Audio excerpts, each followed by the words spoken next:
tantangan apa sih Mas yang saat ini itu perlu dihadapi gitu oleh pemuda yang diprioritaskan gitu kira-kira?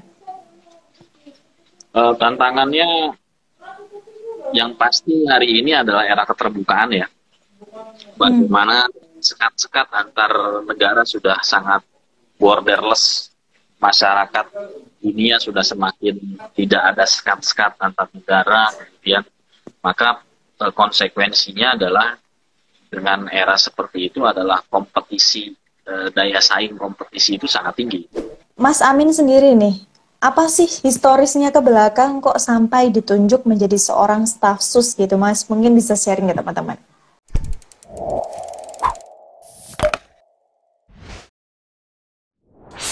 Halo, selamat malam teman-teman beritabaru.co.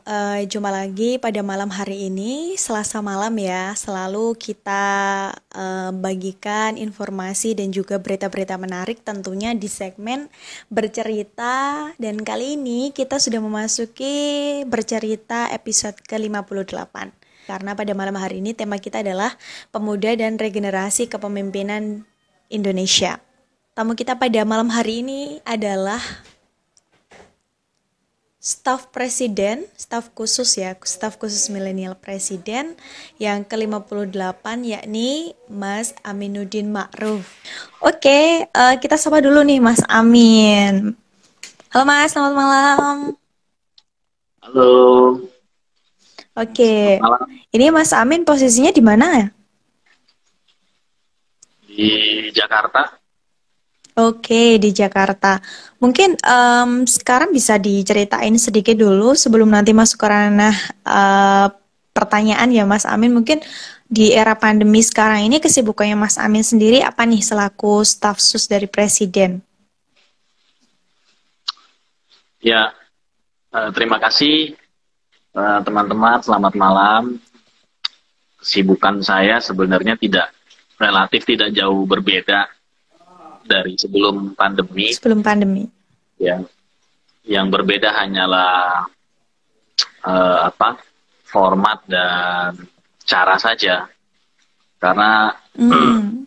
kapanpun yang namanya staf khusus presiden itu 24 jam on call kapanpun dimanapun kalau ada tugas ya harus siap kira-kira gitu. Cuma Oh kalau begitu. dulu sebelum pandemi mungkin lebih intensitas pertemuan langsung Langsung. lebih dominan. Kalau sekarang lebih banyak eh, apa rapat-rapat yang kita ikuti lewat lewat Lewat online ya Mas ya? lewat online seperti inilah. Oke, oke. Baik, sebelum masuk ke dalam pertanyaan, saya kasih sedikit pengantar ya terkait dengan tema kita malam hari ini. Sejarah mencatat setiap detik perubahan di Indonesia dimulai dari gerakan pemuda. Pemuda dan perubahan adalah dua hal yang tidak bisa dipisahkan. Geliat pemuda sebagai pribadi yang memiliki idealisme murni, dinamis, kreatif, dan inovatif merupakan energi besar bagi perubahan sosial. Karena itu wajarlah jika Soekarno pernah berujar, "Beri aku 10 pemuda, maka akan kuguncangkan dunia." Nah, Bapak Proklamasi Indonesia memandang pemuda sebagai aset paling berharga dari sebuah negara. Maka sah saja jika ada yang menyebut pemuda adalah tonggak estafet penerus cita-cita perjuangan bangsa. Tak ayal kondisi pemuda dalam kurun waktu tertentu akan mencerminkan kondisi bangsa di waktu mendatang. Oleh karenanya, tentu menarik untuk melihat peran pemuda dalam upaya regenerasi kepemimpinan di Indonesia. Nah, itu tadi sedikit pengantar terkait tema kita pada malam hari ini, yakni pemuda dan regenerasi kepemimpinan Indonesia. Dan sekarang ini narasumbernya sangat tepat untuk membicarakan pemuda nih dan regenerasi kepemimpinan di Indonesia itu seperti apa. Buat teman-teman yang mau bertanya kepada Mas Amin, silahkan nanti tulis di kolom komentar ya. Nanti akan dijawab secara langsung ketika waktunya masih ada, karena waktu kita sampai pukul 20.30. Oke, em, ini sedikit pertanyaan dari kami untuk Mas Amin. Kira-kira bagaimana pandangan Mas Amin terhadap konsep kepemimpinan saat ini, Mas Amin? Terima kasih. Kalau secara teoretik konsep-konsep kepemimpinan banyak sekali jenis-jenis kepemimpinan dan tipe-tipe gaya kepemimpinan. Tapi kalau boleh saya rangkum dan kita bisa lihat dalam keseharian baik di uh, lingkungan kita dan terutama di wilayah kita dan negara kita, ada beberapa tipe-tipe kepemimpinan, baik kepemimpinan uh, pemerintahan, politik pemerintahan maupun kepemimpinan di sektor swasta. Gitu. Ada mungkin yang paling menonjol adalah bagaimana kepemimpinan yang tipe lama, atau kita katakanlah itu adalah warisan dari birokrasi kolonial gitu ya, yang katakanlah sebut saja kepemimpinan yang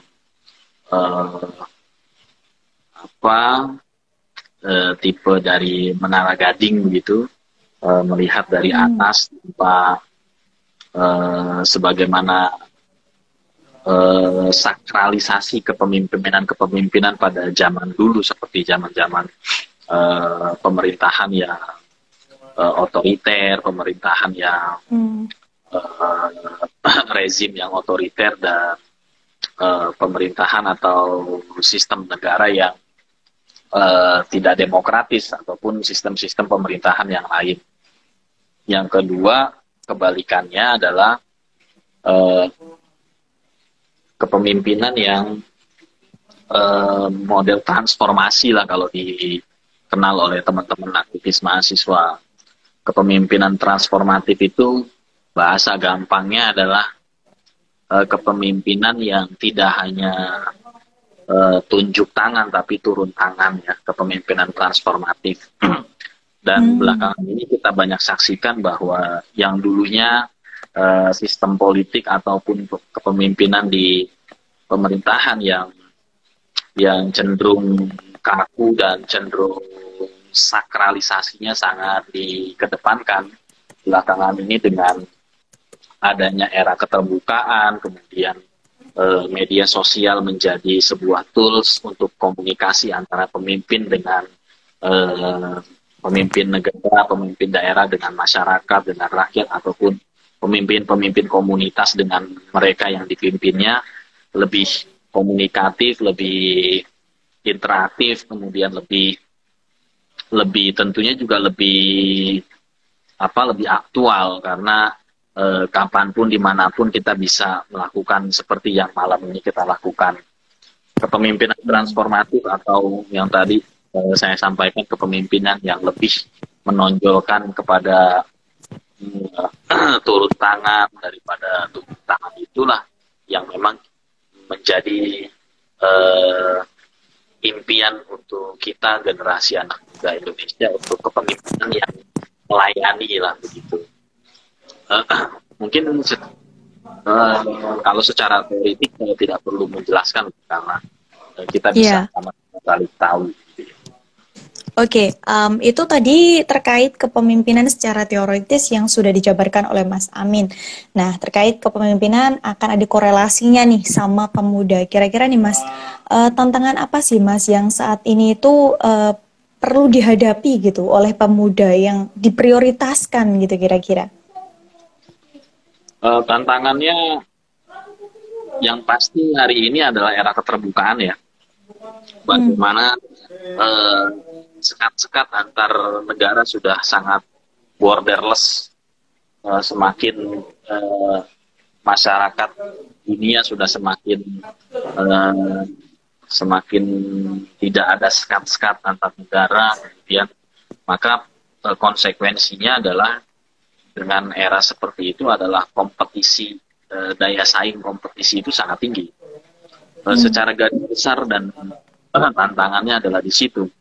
Apalagi Indonesia hari ini memasuki apa yang dinamakan bonus demografi, yang teman-teman dan saya yakin sudah sangat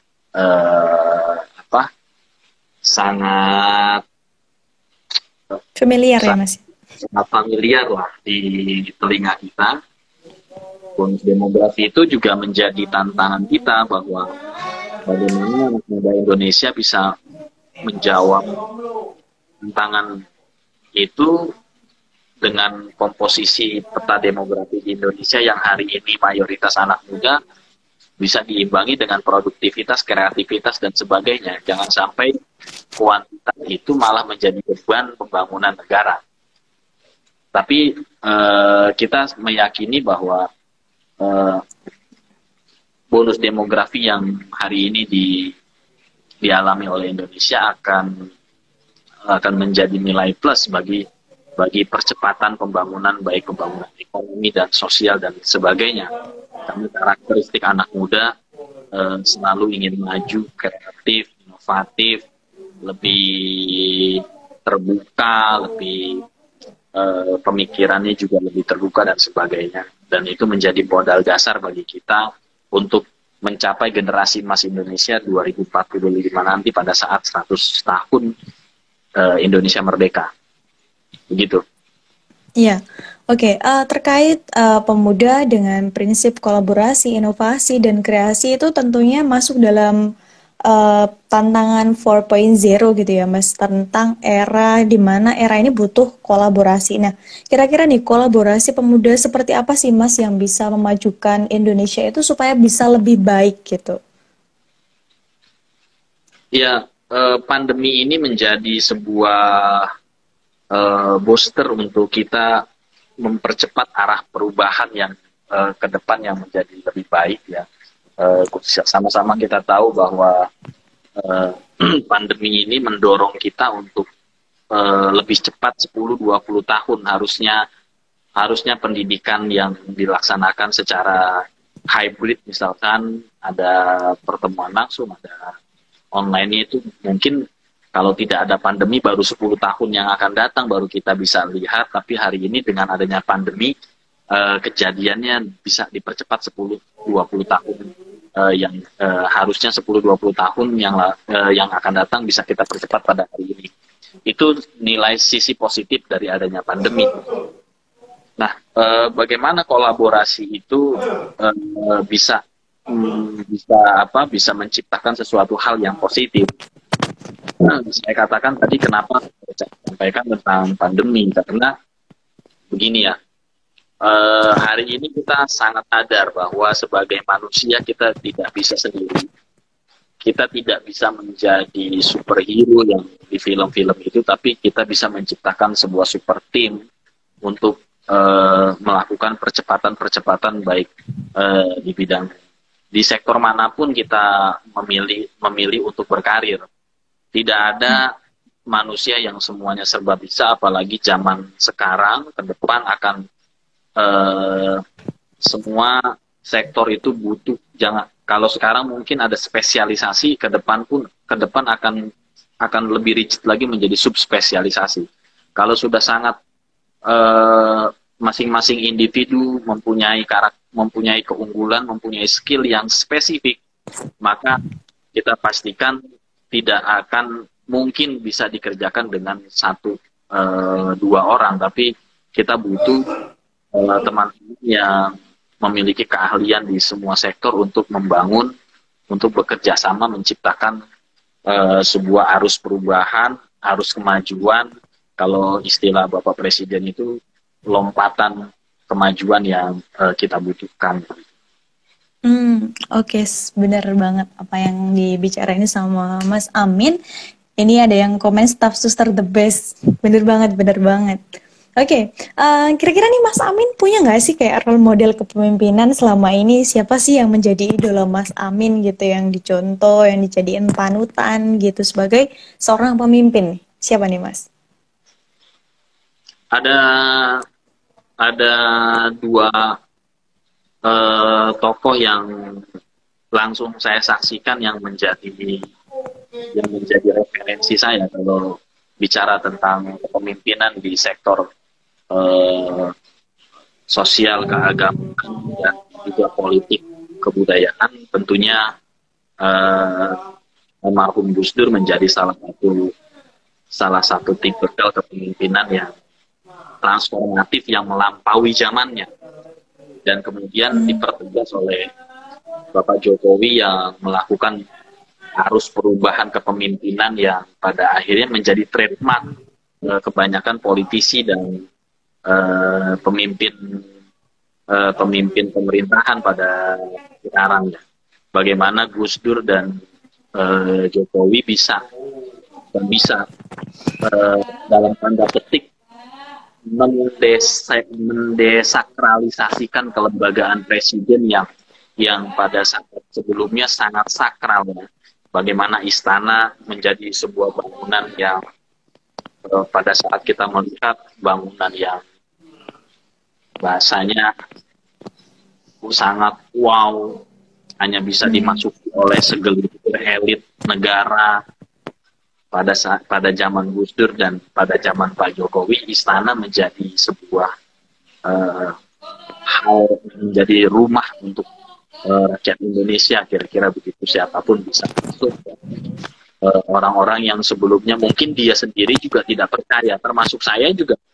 Saya juga sebelum-sebelumnya tidak pernah membayangkan saya akan bekerja di lingkungan Istana ya Mas ya?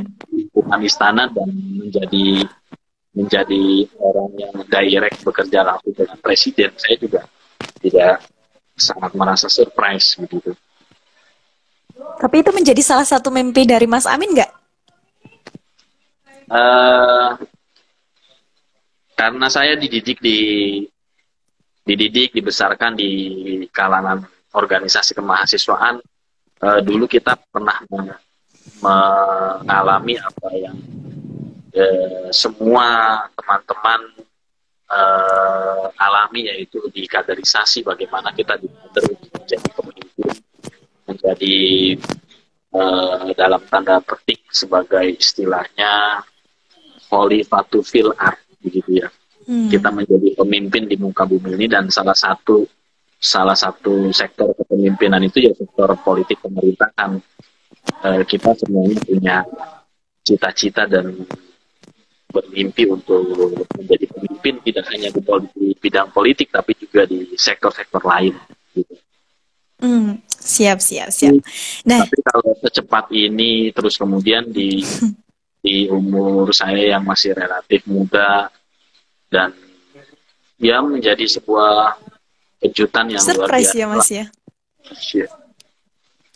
Oke, gini Mas, kan anak-anak muda nih butuh asupan pengetahuan banyak gini terkait menambah wawasan pengetahuan dengan menambah literatur gitu. Nah, kira-kira nih buku apa sih yang menjadi favorit dari Mas Amin sendiri dan bisa mengubah hidupnya Mas Amin? Kira-kira buku favoritnya apa Mas selama ini? Dunia Shopee. Oh, sama. Oke, kenapa bisa begitu, Mas? Karena itu buku itu banyak membentuk karakter dan cara berpikir saya. Buku yang sangat filosofis dan walaupun membacanya penuh dengan harus berulang-ulang membacanya, pelan-pelan membacanya, karena itu menurut saya buku yang banyak memberikan kita tools dengan cara berpikir yang kritis, kemudian berpikir yang anti mainstream dan sebagainya. Dasar-dasar dari buku itulah membentuk karakteristik dasar-dasar kita untuk melakukan kajian-kajian dalam ada fenomena-fenomena sosial yang ada. Baca juga ya kamu ya? Iya. Kalau menurut kamu gimana buku itu? Ya emang itu butuh mikir keras gitu ya Mas ya.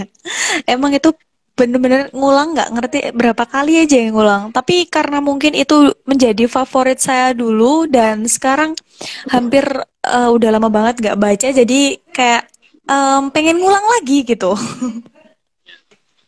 Saya baca buku itu buku-buku buku-buku termasuk buku-buku pertama yang saya baca dari awal sampai selesai. Meskipun tebel banget ya Mas ya. Meskipun tebel banget. Oke, selanjutnya nih Mas. Kalau dulu kan Mas Amin ini sering demo gitu ya dan turun ke lapangan. Nah, apa masih relevan sih menurut Mas Amin terkait demo dan turun ke lapangan untuk menyuarakan keadilan terutama anak-anak muda yang mungkin sekarang masih banyak yang melakukan aksi tersebut gitu Mas? Kalau sekarang di zaman pandemi, menurut saya empatinya harus lebih dikedepankan lah ya. Karena kalau hari ini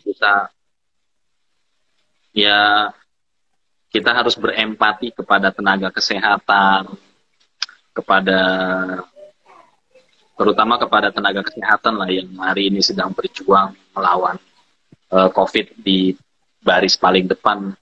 Kalau kita masih melakukan aksi yang langsung, saya pikir hari ini ya eh, hari ini karena pandemi itu Iya, sudah menjadi tidak relevan secara etika. Tapi kalau secara umum, kalau situasinya normal, demonstrasi itu kan bagian dari banyak cara untuk menyampaikan sikap. iya. Dan saya pun dulu sering melakukan itu dan nggak ada salahnya dan masih relevan-relevan aja. Oke, oke. Kita lihat pertanyaan dari teman-teman, Mas. Banyak banget nih yang tanya. Em, sebentar. Wah, ini.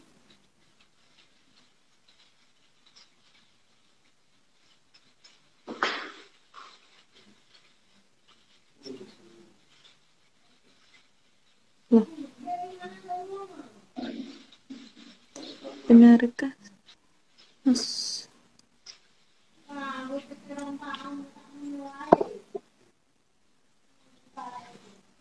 Oh, ini gimana nih maksudnya?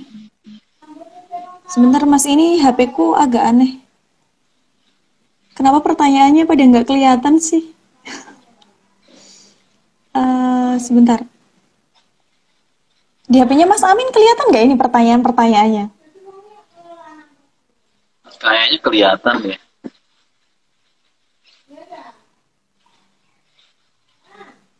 Tapi di tempat saya juga nggak kelihatan juga ya. Iya. Nggak Ini maksudnya kelihatan. gimana? Kira-kira pemuda, kira-kira pemuda seperti apa yang dibutuhkan Indonesia? Ini kayaknya pertanyaannya tadi. Oh, dia harus diklik dulu nih. Oh Kelihatan ini, kok ini. pemimpin yang hebat juga mampu Pemimpin yang hebat juga mampu melahirkan generasinya. Gimana konsep dan prinsip regenerasi dari Bank Stafsus?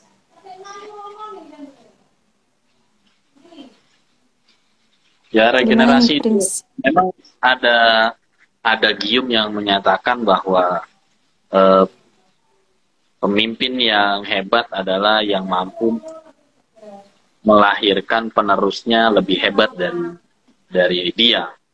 Dan regenerasi sebuah keniscayaan yang memang harus dipersiapkan. Tidak boleh regenerasi itu berjalan mengalir apa adanya, tapi memang harus disiapkan dengan sistem yang ada, dengan pola yang ada, dan di level masing-masing tidak bisa digeneralisir bagaimana menyiapkan regenerasi itu eh, sesuai dengan spektrumnya, sesuai dengan cakupannya, sesuai dengan sektor amanah masing-masing dan sesuai dengan sistem yang digunakan seperti apa dalam sebuah sistem. Kalau sudah ada regenerasi kan berarti ada kaderisasi. Oke, ini ada pertanyaan lewat chat, Mas. Bagaimana caranya seorang pemuda dalam memimpin tetapi menghadapi para orang tua yang tidak dapat diberi masukan. Wah, ini terkait anak muda yang kebanyakan sekarang menjadi seorang pemimpin, entah itu dalam organisasi atau komunitas seperti itu, Mas. Dan mereka ingin berbuat sesuatu entah itu di desanya atau di kotanya, tapi mereka terhalang nih sama konsep-konsep dari orang yang lebih dulu, maksudnya seperti itu. Gimana nih, Mas, kira-kira? Saya pikir begini ya, banyak hal itu terjadi di semua tempat dan banyak orang yang mengalami itu. Eh, kadang-kadang kadang-kadang contoh dan tindakan jauh lebih punya nilai makna yang jauh mempunyai nilai makna yang lebih dibanding hanya dengan masukan, saran, yang itu saran dan masukan akan jauh lebih bisa diterima, apalagi di desa, di daerah yang dalam tanda petik kualitas sumber daya manusianya belum sebaik di daerah-daerah kota-kota besar. Kadang-kadang kita tidak hanya bisa untuk mengajak, tapi juga kita sudah melakukan sesuatu, dilihat hasilnya, baru kemudian bisa itu pun senafas dengan ajaran agama kita. Kita pun kalau mendidik, misalkan mendidik anak, ya mendidik anak, kadang-kadang anak itu akan melihat apa yang kita lakukan, ya apa yang kita lakukan. Nah, dia perhatikan, ya kemudian dia jadikan contoh, begitu. Jadi Pada langsung action ya, Mas ya? ya, ya. Misalkan kalau kita mengajarkan anak kita misalkan untuk beribadah, kita ayo sholat misalkan, anjuran untuk mengajak anak sholat juga kan dari umur sekian harus dengan teguran, dari umur sekian boleh dilakukan, boleh tindakan, tapi yang akan jauh lebih efektif pada saat kita mengajak, misalkan kita melaksanakan. Benar. Nah, mungkin bisa sedikit diceritakan ya kepada teman-teman, karena banyak juga yang tanya, Mas, para staf sus presiden ini, gimana sih perjalanannya mereka sampai seorang presiden itu bisa mengajak kolaborasi, mengajak para staf sus ini untuk bisa bekerja bersama gitu, Mas. Kira-kira Mas Amin sendiri nih, apa sih historisnya ke belakang kok sampai ditunjuk menjadi seorang staf sus gitu, Mas? Mungkin bisa sharing ya teman-teman. Ya, yang paling tahu presiden lah tentunya. Kenapa Siap. ngajak saya, kenapa ngajak teman-teman yang lain bergabung di staf khusus begitu. Kalau masing-masing tentunya punya background yang berbeda. Saya punya background sendiri, terus kemudian Putri memiliki background sendiri, Angki memiliki background sendiri juga, dan masing-masing ada mewakili komunitas dan backgroundnya masing-masing, gitu. Oke. Pasti sebelum masuk staf sus, Mas Amin sudah mengikuti banyak organisasi-organisasi termasuk PMII ya, Mas ya. Nah, seberapa penting sih, Mas, organisasi di era sekarang ini, yang mana saat ini kan untuk bertemu tatap muka itu sangat sulit gitu, Mas, di era pandemi ini. Kira-kira menurut Mas Amin gimana? Saya nggak banyak ikut organisasi juga sih. Oh. Saya bukan orang yang banyak mengikuti organisasi juga. Saya tipe orang yang tidak perlu banyak, sedikit tapi fokus. Benar sekali. Gini, organisasi sampai kapanpun akan penting keberadaannya, dengan catatan jika organisasi itu mampu beradaptasi dengan perubahan. Karena gerak perubahan akan jauh bisa lebih diikuti dan akan jauh lebih bisa didorong lebih cepat jika individu-individu itu tergabung dalam sebuah sistem yang dinamakan organisasi, dengan catatan organisasi itu bisa menyesuaikan dengan perubahan. Yakinlah kalau organisasi itu tidak bisa menyesuaikan dengan perubahan, lama-kelamaan organisasi itu hanya akan menjadi tempat berkumpul lalu bubar. Itu saja. Jadi kuncinya sebuah organisasi ini bisa bertahan lama kalau organisasinya itu bisa mengikuti apa yang ada sekarang gitu ya Mas ya. Ya, bukan berarti mengikuti itu dalam tanda, menurut saya bukan dalam sebuah landasan landasan utama organisasi itu, tapi cara, pola, ya. Dia tentunya harus mengikuti dengan perubahan jam. Siap. Nah ini ada pertanyaan nih Mas dari kolom pertanyaan ini. Sistem kaderisasi seperti apa Cak yang pas diterapkan demi terciptanya pemimpin yang baik? Nah ini penting banget nih Mas tentang kaderisasi di setiap organisasi atau komunitas atau apapun lah.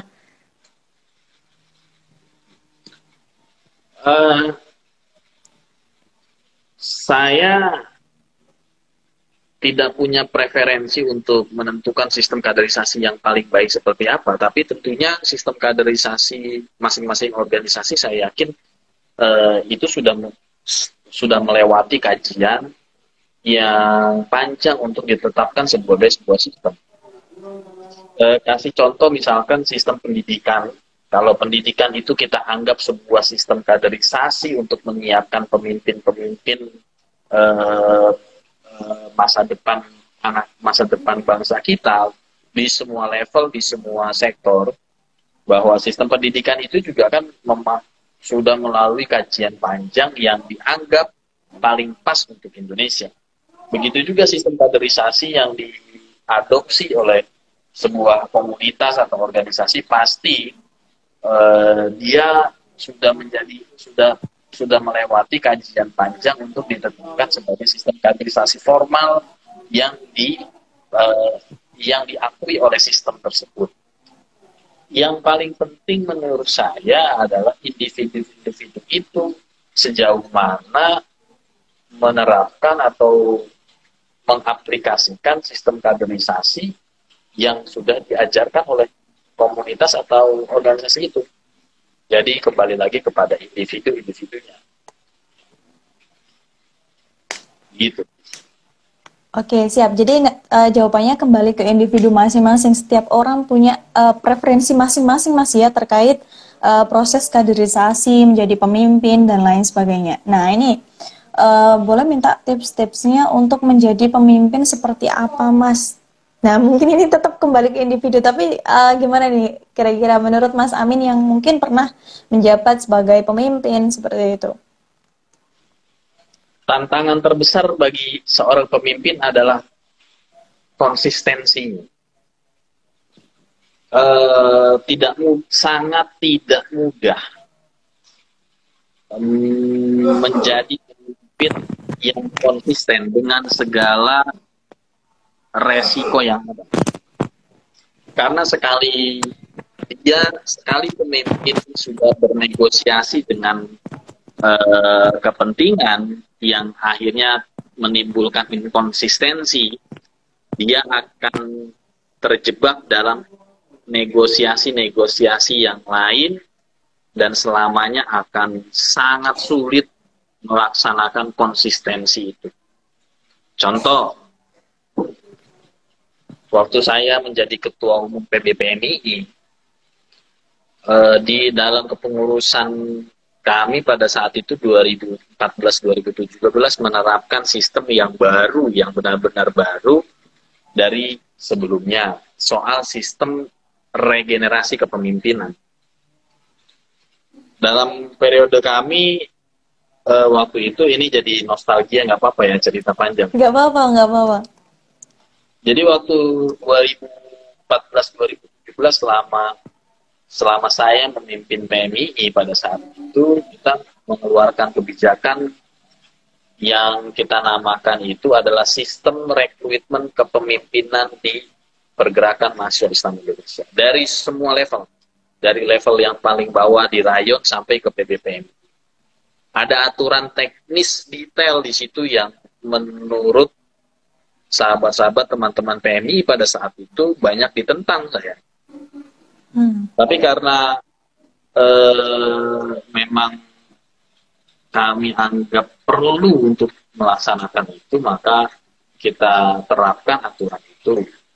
Contoh, waktu itu kita atur syarat maksimum usia. Ya, syarat maksimum usia. Pernah ada satu daerah, saya sebutkan saja daerahnya namanya Bondowoso dan Malang. Oh.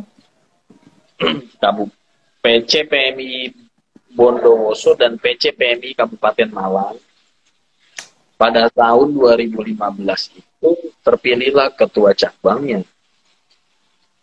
Karena kita tetapkan pada saat itu ketua cabang PMI itu maksimal umur 25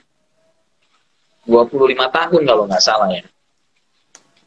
25 tahun itu berarti dalam artian itu 26 tahun kurang 25 tahun sampai sebelum 26 tahun begitu. Nah, dua cabang itu merupakan ujian untuk konsistensi saya menerapkan itu.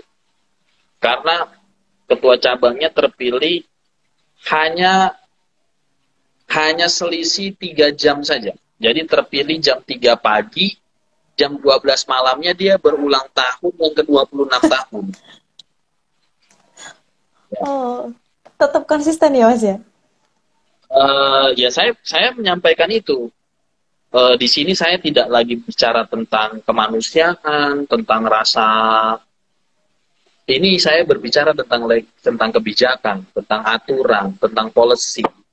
Yang sekali saya langgar sendiri, maka saya punya catatan saya punya catatan bernegosiasi untuk aturan yang saya tetapkan sendiri. Maka akan jauh lebih berat bagi saya untuk kedepannya menerapkan itu lagi. Yang saya alami sebagai pemimpin yang paling berat adalah konsistensi. Itu. Oke. Terkait kepemimpinan Mas Amin ini terkait konsistensi ya teman-teman, karena ini pasti setiap organisasi atau selain konsistensi ya Mas. Ini masih bicara konsistensi juga. Oke, lanjut. Jadi pada saat itu kita mengeluarkan bukan kebijakan formal, tapi semacam edaran yang tidak tertulis. Bahwa kita berkomitmen semua kegiatan yang kita laksanakan tidak keluar dari 3 tempat. Yang pertama kampus, kedua masjid, ketiga pondok pesantren. Nah, ada satu daerah yang mengundang saya untuk melantik. Saya sudah sampai ke daerah itu karena tertulis di situ pelantikannya di kampus. Ya. Ini daerah jauh, luar Jawa, di daerah Sumatera sana. Sampai di bandara, saya menuju ke lokasi. Saya baru tahu pada saat hampir sampai di lokasi, pelantikannya itu bukan di kampus, bukan di masjid, bukan di pondok pesantren, tapi pelantikannya di rumah dinas bupati.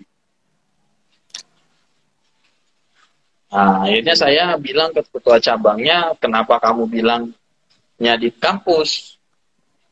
Akhirnya saya tidak jadi melantik, saya balik lagi ke Jakarta. Oh, sekonsisten itu ya Mas ya? Ya, makanya saya sangat yakin apa tips untuk memimpin itu konsistensi kuncinya. Dengan segala resiko. Tapi pasti banyak pergolakan ya Mas waktu Mas balik itu ke Jakarta. Ya, itu kan menjadi pesan Resiko, untuk ya? semuanya. untuk semuanya bahwa ya ini aturan yang kita sepakati bersama, kita harus taati bersama.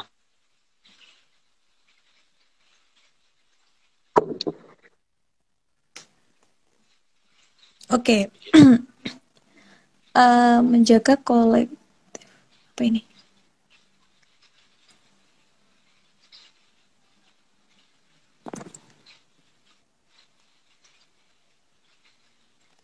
Menjaga benar-benar Ketum Amin sangat terbaik dalam menjaga kolektif kolegialnya sampai sekarang, Mas. Ya, benar sekali. Jadi Mas Amin mungkin sangat-sangat menjaga konsistensinya ya dalam memimpin. Bahkan mungkin sampai sekarang menjadi seorang staf sus gitu ya, Mas ya. Ya kalau sekarang kan kita tidak pada pucuk pimpinan tertinggi ya. Iya. Jadi saya bukan pelaksana dari sebuah sistem, saya bukan pelaksana dari sebuah kebijakan, gitu. Saya adalah subsistem dari pelaksana kebijakan atau pelaksana undang-undang, yaitu lembaga kepresidenan. Oke, siap. Ini sebenarnya yang komen banyak, tapi mohon maaf ya teman-teman karena nggak ngerti ini baru kali ini sih sebenarnya. Ketika kolom komentar ini saya naikin ke atas malah semakin nggak terlihat. Jadi mungkin Ya, Mas Amin, sama juga di tempat saya juga begini. kok bisa ya? Padahal biasanya nggak kayak gini Mas. Nggak tahu mungkin Instagram lagi error atau seperti apa. Karena waktunya juga udah menunjukkan.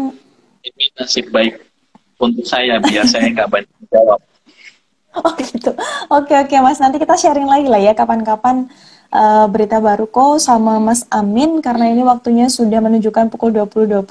Oke, sebelum nanti kita tutup, kita pengen nih ada closing statement nih dari Mas Amin terkait tema kita pada malam hari ini. Mungkin boleh closing statement dari Mas Amin ya terkait tema kita pada malam hari ini, Pemuda dan Regenerasi Kepemimpinan Indonesia. Ya, terima kasih Aulia, terima kasih beritabaru.com.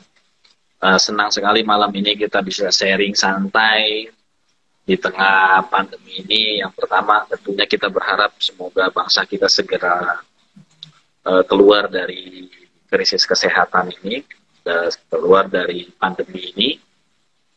Dan kita doakan semua tenaga kesehatan, pimpinan-pimpinan kita yang sedang berjuang untuk mengakhiri ini diberikan kekuatan dan kesehatan.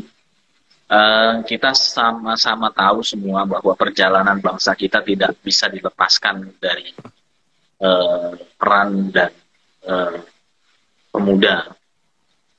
Dari yang paling terkenal tentunya Sumpah Pemuda, kemudian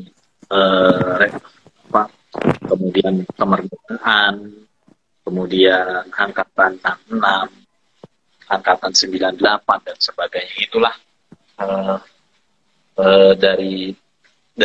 dari Sumpah Pemuda sampai hari ini momentum-momentum yang tidak bisa dilepaskan dari sejarah panjang perjalanan bangsa kita yang semua diisi, tidak hanya diisi tapi juga ditentukan dan didesain oleh anak-anak muda. Oleh karena itu hari ini kita menjadi harapan dan penerus para senior-senior kita, dan kita yang menjadi PR kita adalah bagaimana kita meningkatkan kualitas individu kita. Tadi kalau ditanya, saya tadi ada lihat sedikit mana penting kapasitas dengan popularitas. Dua-duanya penting. Itu bukan hal yang harus dipertentangkan. Popularitas itu menjadi sebuah keniscayaan yang harus dimiliki oleh kepemimpin, terutama di kepemimpinan politik. Popularitas itu tidak akan menjadi eh, akan jauh lebih bermakna jika popularitas itu diimbangi dengan kapabilitas. Kapabilitas individu kita menjadi PR terbesar kita untuk meningkatkan kapabilitas individu-individu kita. Baik lewat pendidikan, lewat terus melakukan konsolidasi, memperluas networking, terus melakukan pemberdayaan-pemberdayaan yang kita bisa di sektor-sektor tertentu, di level-level tertentu, dan tentunya bangsa ini sangat berharap kepada Anda semua, kepada teman-teman semua, anak-anak muda Indonesia, agar apa? Agar cita-cita kita bersama 2045 yang akan datang, Indonesia masuk ke dalam 5 besar dengan kekuatan 5 besar kekuatan ekonomi terbesar di dunia, kemudian GDP per kapita kita 23.000 US dollar pada tahun 2045 dengan jumlah penduduk 330 juta jiwa. Ini adalah harapan-harapan kita bersama 2045, satu abad Indonesia merdeka. Itu yang indikator-indikator itu indikator yang secara fisik. Indikator-indikator yang lain tentunya tidak kalah penting, bagaimana kita melestarikan kebudayaan, bagaimana kita bisa mencontoh Korea Selatan, mampu memaksimalkan potensi dari bonus demografinya, sehingga hari ini siapa yang, mungkin kamu juga pasti nonton drama Korea terus kan, Iya 10 bener tahun, Mas. itu adalah bagian dari strategi bernegara. Kalau dulu film yang diidolakan sama semua orang itu paling film Hollywood, ya kan? Nah, siapa sangka dulu 20 tahun yang lalu, hari ini Korea Selatan menjadi negara superpower di bidang kebudayaan dan di bidang kecantikan.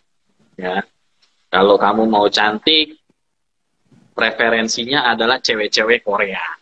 Kalau cowok-cowok mau pada ganteng, preferensinya adalah cowok-cowok yang ada di drama Korea. Nah, itu adalah strategi bernegara. Korea Selatan mampu memaksimalkan dan mengetahui bahwa nation interest-nya dia apa. Nah, kita juga jangan kalah bahwa generasi muda kita, bagaimana kita bisa memanfaatkan bonus demografi ini untuk membuat Indonesia menjadi negara yang disegani di dunia. Terima kasih. Malam mulia, selamat malam semuanya. Oke, Assalamualaikum siap Mas warahmatullahi wabarakatuh. Amin. Waalaikumsalam warahmatullahi wabarakatuh. Closing statement yang sangat luar biasa. Buat teman-teman yang mungkin ketinggalan, nanti bisa melihat di live. Nanti akan di-upload juga di YouTube beritabaru.co. Oke, kami ucapkan terima kasih sekali lagi kepada Mas Amin yang sudah meluangkan waktu untuk beritabaru.co untuk berbagi di segmen bercerita ke-58. Semoga bermanfaat untuk teman-teman semua. Semoga bisa berjumpa lagi dengan Mas Amin. Terima kasih Mas. Wassalamualaikum. Ya,